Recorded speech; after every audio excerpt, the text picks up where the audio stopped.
عليكم ورحمة الله تعالى وبركاته دمان أمة الصوماليات ميل كستoo joogtaan waa xili gabadhaca waxa saacada Afrikada Baritaan tilmaamay 5:25 mareer gobolkan ku suganahay waa Burco waa Togdheer halkan waxa rabaa kaga hadlo wasiirka wasaaradda qorsheynta dawladda Jamhuuriyadda Federaalka Soomaaliya Master Ambassador Jamaal oo ku sugan degmada Baran ee ka tirsan gobolka Sanaag magaalada madaxda Cerigabo taas oo aan rabo qorshaha iyo belenka iyo waxa ka dambeeya inuu yimaado Ambassador Jamaal degmada Baran ee ka tirsan gobolka Sanaag isla markaana dhacda meelaha ay xukunto Somaliland waxaan rabaa inaan idin sheego in horto Somaliland ay maanta wixday awoodeedina hoos u dhacday muddo laga joogo 20 sano in maanta uu ayaan daraysan tahay Somaliland Master Jamaal Baran ayuu ku sugan yahay xaqiiqsay isla markaana yaqiin yahay shicibka reer Baran inay yihiin shicib ummadda Soomaaliyeed isla markaana wax la qaba wax la cunaya wax la wadaagaya saddex qodob ayaan rabaa inaan idin sheego hordu qodob waxa weeyaan ka koobaad Somaliland waxay ogtihiin in la aasaasay 1990 isla markaana ay aasaaseen jabhadii asna marka gudoomiyaha Axmed Maxamed Maxamuud Siilaan madaxweynaha hore Somaliland waxa rabaa koow hubka iyo saanada qarashka wixii ku baxayay cidii bixinaysay in ahayd xukuumadda Itoobiya oo xiliga hogaaminayay madaxweyne Kista Haile Mariam jabhadda asna hogaaminayay Axmed Maxamed Maxamuud Aadan Siilaan heshiis bay wada galeen Kista iyo Siilaan oo ah in uu hubsiyo kadib markii madaxweyne Siyaad Barre ka codsaday inuu soo direeriyo jabhaddan suuqla dagaalamo badana wax ka codsadeen inuu hubsiyo inuu hub ay weydiistaan si ay markaa dagaalka u galaan Kista Haile Mariam isaga saldhigiisa koobaad wuxuu ahaa sidoo dumi lahaa dawladdii Soomaaliyeed isla markaas dagaalkii 1977 soo uga aarsado Kista Haile Mariam wuxuu waa dawladda Soomaaliyeed hadii ay jirto siino joogto iska daysaga dhalaanka iyo ubixiisa dambe in wax yeelo ku tag wuxuu Soomaalidu inay aqli iyo maskax badan yihiin isla markaana action-koodu uu hayay oo heer sare marka ma fahmin jabhadda asnam inay si kala u dhigaan inay la kulmaan inay wajismo laakiin wax sameeyay inay dagaal galaan Kista Haile Mariam uu buusiyay waa la dagaal galay sidiiba Somaliland u qoosatay waa la asaasay dawladda sanaa waxaan idin sheegay bal shicibka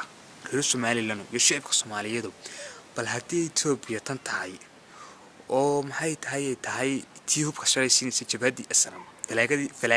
falaagadii asnam bal maxay u aqoonsan lahayd xukuumadda Addis Ababa Somaliland oo la laabay dawladdan oo ka sameeyay waxay tahay Somaliland fikrad iyo ra'yi bay ogtahay in Somaliland koonqoos tahay ogtahay Itoobiya taariikhdii hayaan buugum Kista Haile Mariam uga tagay bay hayaan waxay oran waayeen war Somaliland waa historigeedii baa hayaan Soomaaliya xiga fiiqo la qoon anaga cunno qabateen iyo barsh wax badan naga imaadeen Somaliland waxaan ku soo anagu dawlad ka qodo Soomaaliya wadamo badan ay ku soo dirala ma sameeyay waxa dhacday Somaliland in shicibkeedii afka la qabtay indhihii la hayo xaqiiqdii aan loo sheegay waxa ay jira aan loo sheegay siyaasiyiintan beenta badan leh ee kaadimiintayna ay shicibkii jahwareer ku rideen shicibkiina Sakariya Kabiir la yiri dawlad baatiin koon qoosado oo kaligeed agays ku tagtay waa been shicibka jahwareer hadii Somaliland rabtana اعترافك إثيوبيا وهر اللي هيدو أقول تسير